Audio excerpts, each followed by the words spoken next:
Assalamualaikum warahmatullahi wabarakatuh. Hari ini saya akan membentangkan keusahawanan dari Muhammad Qarib bin Mokhtar kepada penulis yang pensyarah yang hebat. Ya.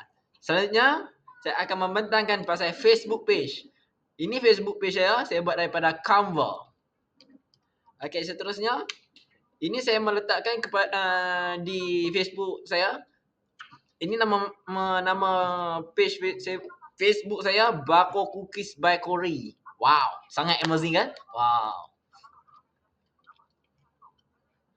Okey, seterusnya kita akan tengok Facebook page kategori saya, iaitu Food and Drink. Okey, selanjutnya kita akan tengok Facebook page description maklumat perniagaan. Kami menjual cookies dan red velvet dan matcha. Itu kami punya description.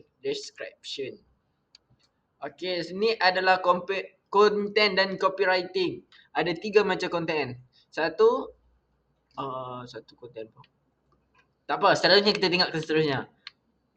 Seterusnya kita akan tengok Instagram. Wow, Instagram. Banyak cantik. Okey, ini gambar teknik fat lay saya. Walaupun agak sedikit kurang punya cookies. Okey, ini Instagram caption saya. Caption saya yang ada mak tu yang tulis jualan. Tu caption saya. Okey. Okey. Ni hashtag saya. Saya selalu guna hashtag 3 ni saja. Satu, Merdeka 2025. Satu, rasa sayang menyatukan. Dan yang ketiga, edisi Merdeka.